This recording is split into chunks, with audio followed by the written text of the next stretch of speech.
കാർമലിലെ സുന്ദര കുസുമമി ഫലസമ്പൂർണയായ മുന്തിരിയും സ്വർഗത്തിന്റെ അന്യാദൃശ്യവും നിർമ്മലവുമായ തേജസ്സെ, നിത്യ നിർമ്മല കന്യകയായിരുന്ന ദൈവപുത്രനെ പ്രസവിച്ചവളെ, ഇന്നത്തെ എൻ്റെ ആവശ്യങ്ങളിൽ സഹായിക്കണമേ, രക്ഷിക്കണമേ.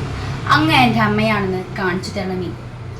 ജൂലൈ 16 ആഗോള കത്തോലിക്ക തിരുസഭ കർമ്മല മാതാവിന്റെ തിരുനാൾ ആഘോഷിക്കുന്ന സുന്ദര സുദിനം. ആദ്യമായി തന്നെ എല്ലാവർക്കും കർമ്മല മാതാവിന്റെ തിരുനാൾ മംഗളങ്ങൾ ഞാൻ നേരുന്നു.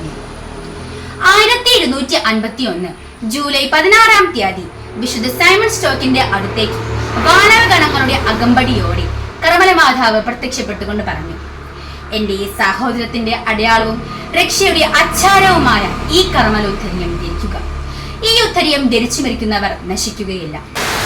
ഇന്ന് ഏറെ പ്രസക്തിയേറുന്ന ഒരു സന്ദേശമാണ് നൂറ്റാണ്ടുകൾക്ക് മുൻപ് കർമ്മല മാതാവ് വിശുദ്ധ സൈമൺ സ്റ്റോക്കിനോട് പറഞ്ഞത്. ജീവിത വ്യഗ്രതകളിലും നൈമിഷിക സുഖങ്ങളിലും മുഴുകിയിരിക്കുന്ന ഇന്നത്തെ ലോകത്തോട് കർമ്മലനാഥിക്ക് പറയാനുള്ളതും ഇതുതന്നെയാണ്.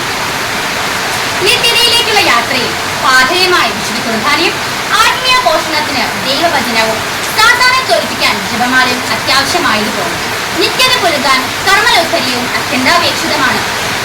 വർഷങ്ങൾ കടന്നുപോയി. വീണ്ടും സ്വർഗീയ രാത്രി 1322 22 യോഹന്നാൻ മാർപ്പാപ്പയ്ക്ക് പ്രത്യക്ഷപ്പെട്ടുകൊണ്ട് മറ്റൊരു വാഗ്ദാനവും കൂടി നൽകി. കൃപാവരങ്ങളുടെ രാജ്ഞിയായ ഞാൻ ശനിയാഴ്ച തോറും ശുദ്ധീകരണ സ്ഥലത്തിലേക്ക് ഇറങ്ങിച്ചെന്ന് ഉദ്ധരിയം ധരിച്ചു മരിച്ചവരെ ചില വ്യവസ്ഥകൾ പാലിച്ചവരെയെല്ലാം മോചിപ്പിക്കും. എന്താണ് ഈ വ്യവസ്ഥകൾ? 1. ഉദ്ധരിയം സ്ഥിരമായി ധരിക്കുക. 2.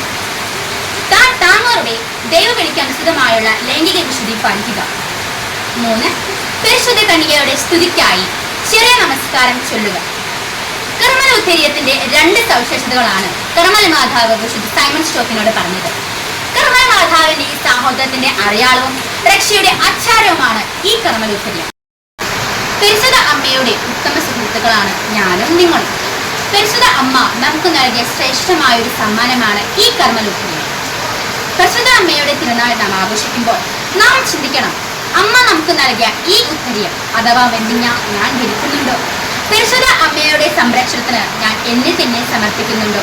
ആദ്യ കുർബാന സ്വീകരണ വേളയിൽ നമുക്ക് ലഭിച്ച ഈ ഉദ്ധരിയം ഞാൻ പൂജ്യമായി കാണുന്നുണ്ട്. സ്നേഹമുള്ളവരെ, ഓരോ തിരുനാളും നമ്മുടെ ആത്മീയ വളർച്ചയ്ക്ക് വേണ്ടിയുള്ളതാണ്. അതുകൊണ്ട് കർമ്മല മാതാവിന്റെ ഈ തിരുനാൾ ദിനത്തിൽ തന്നെ നമുക്ക് കർമ്മല ഉദ്ധരിയം ധരിച്ചുകൊണ്ട് അമ്മയുമായുള്ള സൗഹൃദം ഒന്നുകൂടി പുതുക്കാം. അങ്ങനെ നിത്യരക്ഷ സ്വന്തമാക്കാം. സ്വർഗത്തിലേക്കുള്ള ഈ കുറിപ്പുകളിൽ ആരും മറക്കരുതേ. ഏവർക്കും കർമ്മല മാതാവിന്റെ തിരുനാൾ മംഗളങ്ങൾ ഒന്നുകൂടി നേർന്നുകൊണ്ട് ഞാൻ നിർത്തുന്നു. നന്ദി. ജയ്.